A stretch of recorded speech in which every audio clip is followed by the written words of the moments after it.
네, 강프로입니다. 자, 오늘 주말입니다. 주말 토요일인데 일단 12시 반 정도를 넘어가고 있고요. 그리고 미증시가 급락을 또 했습니다. 일단 금요일 날 큰 폭으로 떨어졌죠. 시장 같은 경우에도 굉장히 안 좋은 움직임이 나왔고 미증시가 주말을 앞두고 또 빠졌기 때문에 다음 주 월요일 날 걱정하시는 분들이 많을 것 같아서 일단 시장부터 간단하게 보고 가겠습니다. 자, 일단 미증시에 대한 움직임을 먼저 체크를 해보겠습니다. 일단 다우 같은 경우 1.5%, 그리고 나스닥도 2.4%이 정도 떨어졌습니다. 그리고 S&P도 1.8% 하락이 나왔습니다. 같이 동반해서 하락이 나왔다는 거죠. 그리고 나스닥의 하락이 나왔다는 건 반도체 종목군들, 그렇죠? 미국 시장에서 반도체 종목군들의 약세가 진행됐다는 게 됩니다. 자, 그러면 일단 반도체 종목군들이 어느 정도까지 약세가 나왔는지 그 부분부터 체크를 해볼게요. 자, 이 화면이 좀 작을 수 있는데 제가 전체적인 내용을 보여드리기 위함이니까 확대해서라도 그쵸? 좀 큰 화면에서 보시면 좋습니다. 자, 내용 한번 보시면 전체적으로 다 하락이 나왔습니다. 뭐 TSMC 하락했고요, 뭐 퀄컴 하락했고요, 뭐 대만 같은 경우에 당연히 이 하락폭은 한국 시장에도 영향을 줬죠. 자, 그러면 뭐 여기 나오는 뭐 ASML이나 슈퍼마이크로 컴퓨터, 델 컴퓨터 대부분 하락을 했습니다. 그리고 반도체 ETF죠. 속슬 16% 하락했고요. 그리고 ARM이 6% 하락했습니다. 근데 우리가 주목해야 되는 점은 요겁니다. 엔비디아의 하락폭. 그렇죠. 인텔이 엄청 많이 하락했어요. 26% 빠졌는데 인텔은 지금 상황이 안 좋습니다. 별개로 보는 게 맞아요. 자, 그리고 근데 엔비디아는 1.7%밖에 하락하지 않았다.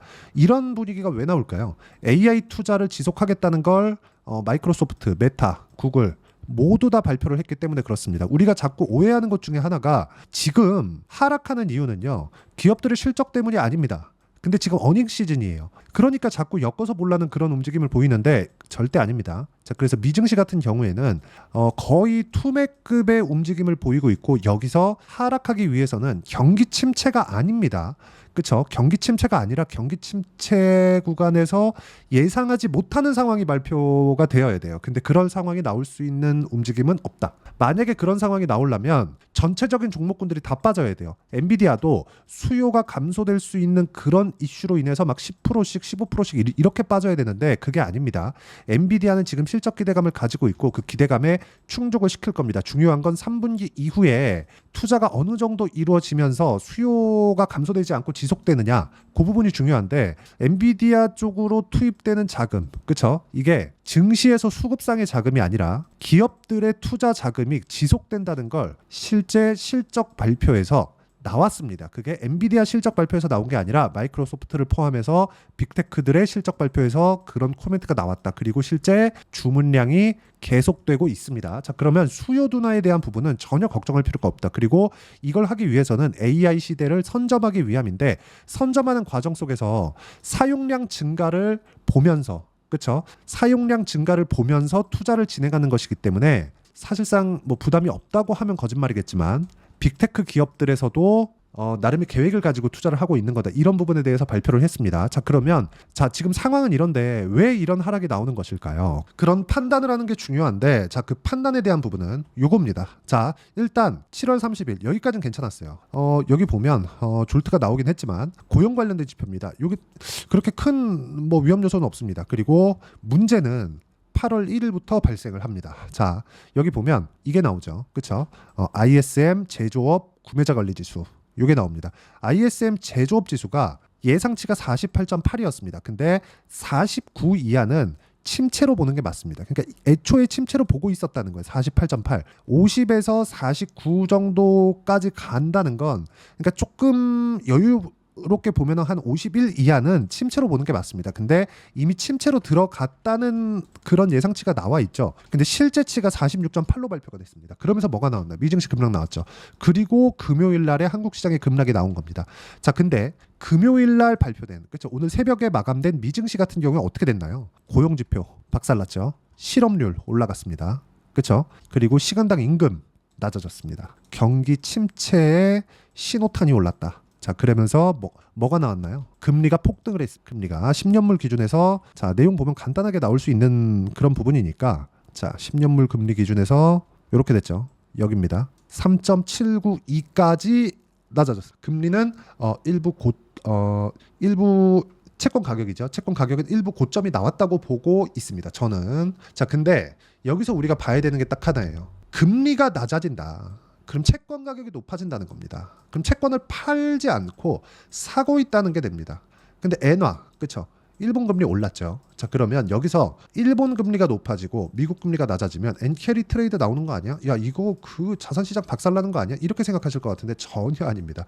만약에 그럴 것 같았으면 금리가 이렇게 낮아지지 못합니다. 즉 채권 가격이 이렇게 올라가지 못해요. 자, 그럼 답 나왔죠. 엔캐리 트레이드 문제 없다. 자, 그리고 지금 경기 침체를 포함한 매크로 위험이 있기는 하지만 매크로 위험에 대한 부분도 이미 주가에 반영이 됐다. 물론 월요일날 시가는 안 좋지만 월요일날 시가에 내가 경기 침체 온대, 야 이거 무서운 거 아니야? 이래서 만약에 팔아버리잖아요. 그때는 다시 못 삽니다. 자, 그래서 매매 전략을 어떻게 가져가야 되는지가 중요한 거고, 그게 이미 반영되어 있는, 즉 시장이 안정되는 수급상의 문제 말고는 시장에 대한 반영치는 끝났다. 자, 그럼 여기서 우리가 저가를 잡는 게 아니라 확인하고 매매하는 게 중요하다. 여기서 하이닉스보다 삼성전자에 대한 부분이 훨씬 더 매력도가 있습니다. 그게 오늘 내용의 핵심이에요. 그렇죠? 자, 그리고 여기 나오는 매크로 관련된 지표들은 시장에 반영이 됐습니다. 그리고 이걸 막기 위해서 이제 인플레이션은 끝났어요. 인플레이션 끝났습니다. 이걸 막기 위해서는 뭘 해야 돼요? 금리 인하해야 된다. 자, 그럼 금리 인하를 하면 유동성에 대한 확충이 일어나는 건데, 유동성 확충을 하는 그런 시점에 여기서 내가 주가 빠진다고 뭘 한다? 이 부분에 대해서도 제가 이야기를 드렸었던 내용이에요. 주가가 만약에 금리 인하를 하기 전에, 실제 하기 전에 주가 빠진다? 자, 그럼 금리 인하하면 올라가요. 근데 금리 인하를 할 것 같아서 주가가 올라간다? 그럼 금리 인하를 함과 동시에 실제 나왔을 때입니다. 실제 나왔을 때 주가는 빠진다 그랬어요. 즉 반대로 가는 거죠. 기대감에 의해서 움직인다고 이해를 하시면 되고, 거기에 맞춰서 한국 시장도 보면 상대적으로 강한 움직임을 보이고 있는 게 삼성전자예요. 물론 월요일날 시가는 안 좋을 겁니다. 근데 하이닉스 같은 경우에는 시장 대비해서 어떻게 됐나요? 강한 움직임을 보였죠. 그래서 하락폭이 더 커지는 겁니다. 여기서 보면 장기평의 목전까지 왔죠.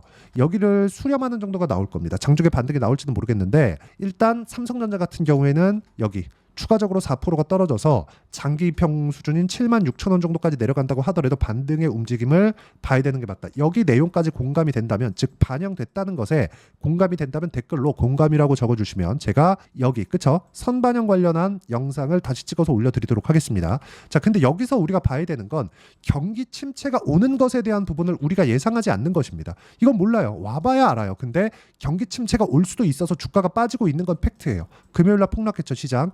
폭락하는 과정에서도 강한 종목은 강했습니다. 물론 그동안 강세를 이어갔었던 종목군들 중에 약세로 전환될 것 같은 그런 종목군들이 있긴 합니다. 그 중에 하나가 바이오예요. 근데 그 중에 종목군을 나누면 굉장히 좋은 움직임을 보이고 있는 종목군들도 있습니다. 그 중에 하나가 실전에서 제가 어떻게 매매를 했는지를 보여드리겠습니다.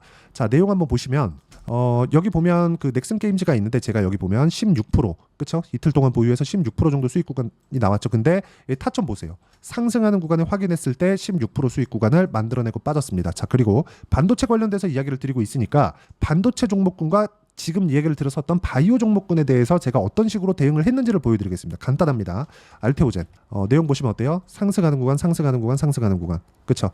월요일 되면 개파락을 할 테니까 약간 그 매수가에서 좀 치고받는 그런 움직임이 나올 겁니다. 일단 아직까지는 매도 계획이 없습니다. 근데 추가 매수할 수 있는 상황도 나올 수 있습니다. 그 부분을 체크해야 되는 부분이 먼저고, 그 전에 상승하는 구간에 매매했을 때 33% 정도의 수익 구간 만들어냈죠. 계속해서 이 정도의 수익 구간을 만들어내고 있다는 거고, 이게 가격을 확인하고 매매를 했을 때 이 정도의 상황을 만들어내는 겁니다.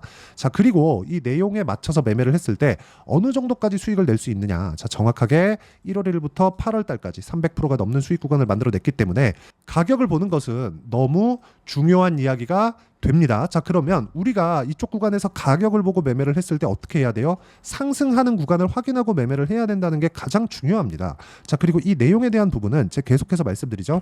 확인하고 매매를 했을 때 가능하고, 이 확인하는 방법에 대한 부분을 제가 수시로 진행하는 라이브에서 어떤 식으로 매매를 해야 되는지, 그쵸? 그 내용에 대해서 함께 무료로 공개를 하도록 할 테니까 구독과 좋아요 눌러주시고요. 상단에 있는 전화번호로 라이브라고 문자 보내주시면 제가 여기 제 채널에서 진행하는 라이브 입장 링크를 함께 공유를 해드리도록 하겠고요. 자, 이 내용에 대한 부분은 제가 여기 소통방에서 함께 공유를 해드리고 있으니까, 매매하는 과정에서 가격에 대해서 잘 모르겠다 하시는 분들은 소통방 그리고 라이브에 들어와서 함께 매매를 이어가면 됩니다. 자, 그리고 가장 중요한 거, 타점에 대한 이해를 내가 어떻게 할 것이냐. 이게 진짜 중요한데, 타점에 대한 이해를 하기 위해서는 올라가는 상승하는 구간의 매매를 이어가야 된다는 게 중요하고, 자, 이 종목이 있습니다. 리가캔바이오. 리가캔바이오 보면 어때요? 그렇죠? 뭐 6% 정도 수익 구간이 있고 지금도 보유하고 있습니다. 아슬아슬하게 손절 구간을 지키고 있는 상황인데 월요일 되면 하락해서 출발하겠죠. 그리고 월요일 날 이탈했을 경우에는 우리가 매수하는 게 아니라 지켜봅니다. 왜? 이제 손절이 나올 수도 있으니까. 자, 손절이 나올 수도 있다는 건 무슨 이야기가 될까요? 손절이 나올 수도 있다는 건 당장의 손절은 하진 않지만 손절가는 이탈했다는 게 됩니다. 여기서 추가적으로 우리가 지켜봐야 되는 구간은 하루입니다. 아무리 길어도 이틀을 넘기면 안 돼요. 자, 그러면 이때 어떻게 판단을 해야 되는지, 그리고 내가 손절을 했을 때 어느 정도까지 손실폭을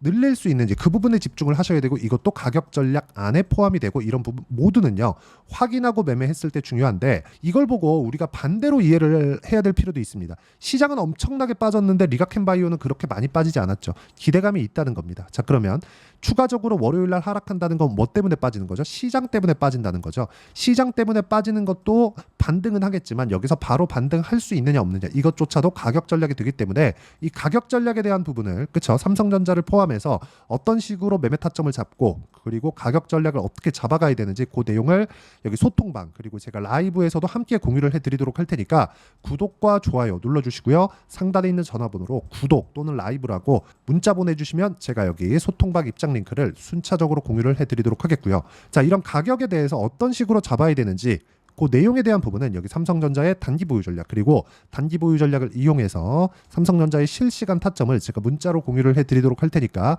상단에 있는 전화번호로 삼성전자라고 문자 보내주시면 단기 보유 전략과 실시간 타점을 문자로 공유를 해드리도록 하겠습니다.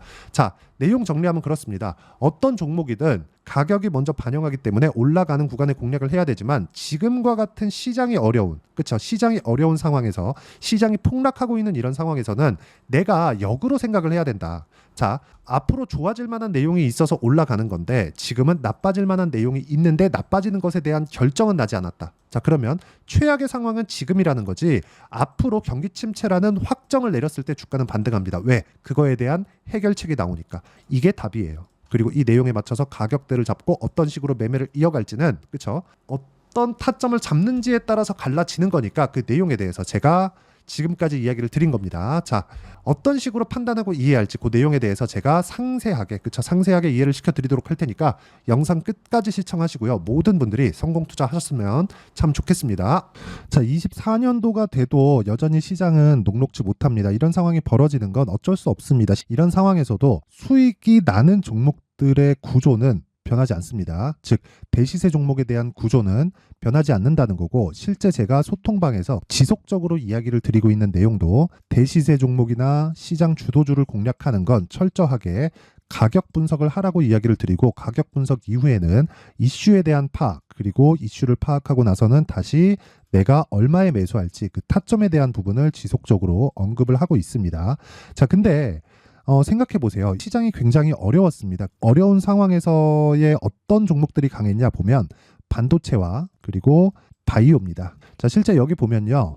HLB에 제가 실제 매매한 내용을 띄워놓고 보여드리고 있는데, 1월 22일부터 매매를 시작해서 4일 동안 31%의 수익 마감이 됐고요. 그리고 여전히 신고가 종목입니다. 자, 그리고 그 다음 어보브 반도체, 이름을 보시다시피 반도체 종목이죠. 그리고 AI 반도체는 지속적으로 강세를 보이고 있습니다. 이 종목도 신고가를 먼저 달성한 이후에 제가 21%의 단기간에 21%의 큰 수익을 내고 마감이 됐습니다. 다시 재공략을 준비하고 있고, 이런 부분은 소통방에서 다 공유를 해드립니다. 자, 그리고 코세스, 자, 코세스 같은 종목도 당연히, 그쵸, 신고가 종목이고요. 그리고 반도체 종목입니다. 이 종목도 영업일 기준에서 이틀 동안 대략 한 15%의 수익 마감이 됐습니다.